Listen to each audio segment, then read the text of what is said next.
Welcome to Liturgical Shenanigans, a Wayfolk Arts podcast, with your hosts, Hannah, Phil, Jackson, and Maddie.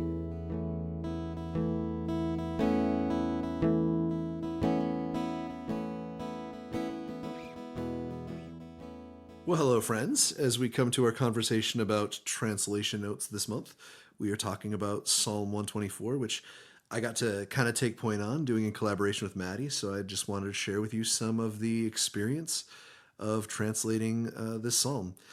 So translating this particular passage was interesting. I didn't have a lot of thoughts and feelings about this psalm. It's not one of the ones that I've spent a lot of time with or have memorized in any way, but there's a lot in it that as soon as I started working, I'm like, oh, I already know this. I've translated this before, because there's a lot in the section where there's some repetition from the other psalms or phrases that come up a lot, like the bless the Lord, like the our help is in the name of the Lord, the maker of heaven and earth. And so seeing these repeated themes, and as I was kind of checking that out, where have I seen this before? I noticed that there was this. I read how people had noticed this chiastic structure between 123, 124, both of them stemming from the opening verses of 121, which has that famous, I lift my eyes to the hills. Where does my help come from? My help comes from the Lord, the maker of heaven and earth, which is the first verse is how Psalm 123 starts, and we wrap up with that in 124. So how cool is that? Just the nerdiness of these psalms and the way that they're intertwined in a conversation with one another that a community would have on the way to worship together is just really, really lovely.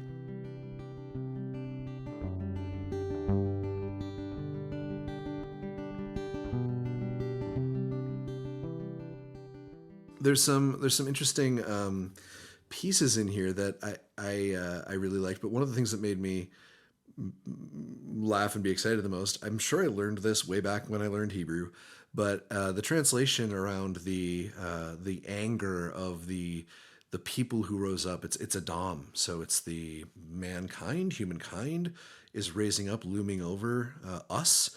They would have eaten us alive as their anger turned toward us is usually how it's translated. But it's their hot noses when their noses burned our way is kind of the way you could translate it. And as I was looking up how that word gets translated, that's the one that's used like when we're talking about God's wrath, and we often talk about the Old Testament God and being wrathful, and it feels really different. Where it's like, he's his face got hot, he's.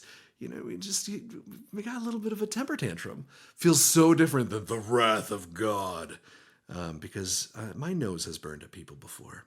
So that was just a fun thing for me. There's a different tone to that, thinking about the anger of God. Is that just like, but also that the people in this translation, this verse in particular, that the humankind would eat us when their irritation happened to have their eyes land on us. The ways we eat each other that way, I thought was really interesting.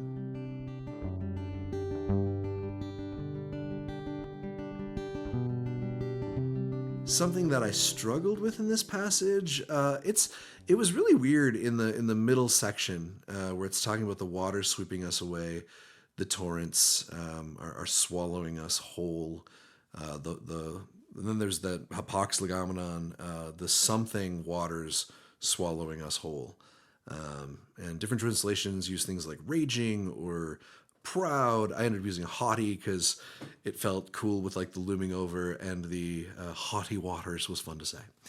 But also, yeah, that just the consumingness of the whole thing. Haughty felt like an overs thing. But what I struggled with in it is it's one of those complex things where Hebrew doesn't have enough words. And so, like, what is it trying to say? And some translations will say, like, the waters would have swept us away, but the torrents or the rivers passed over us. The haughty waters passed over us, because that's literally what the words are. But it's not Passover like Passover. It's Passover like came over our heads and we were towed under. And so I was like, I need to avoid the words Passover then, because that's got ties to it that I would make that I don't. But it's really interesting because some people see a contrast there. The waters would have, but they didn't. But as I was reading it, I don't think that's a fair translation. I think it's the waters would have swallowed us. We're still in that whole swallowing image, not getting passed over there. So that was one I went back and forth on the translation.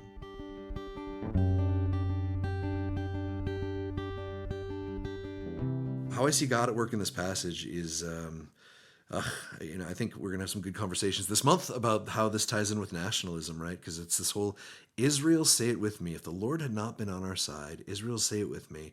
If the Lord had not been on our side when people loomed over us, they would have eaten us alive the moment their flaring nostrils turned our way.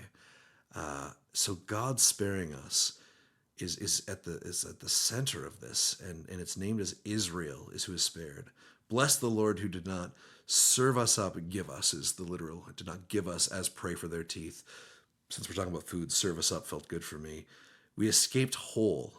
We escaped our nefesh, is what it is, like a bird from the hunter's snare. So what does it mean for our nation to have escaped with our nefesh? What is a nation's nefesh? I think there's a lot for us to think about what it means to be a people and who we are, who is our we as Christians when we talk about being a people. So with that, I'd love to read to you this translation.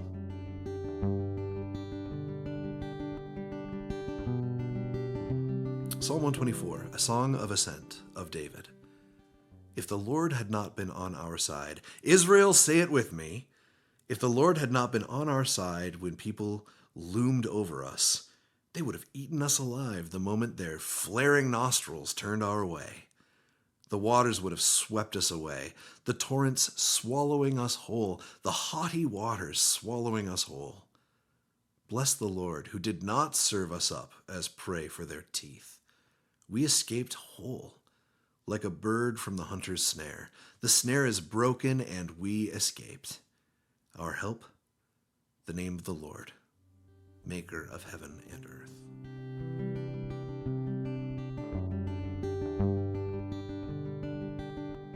So excited to continue the conversation around Psalm 124 and what it means to be a people of God together. Blessings, friends.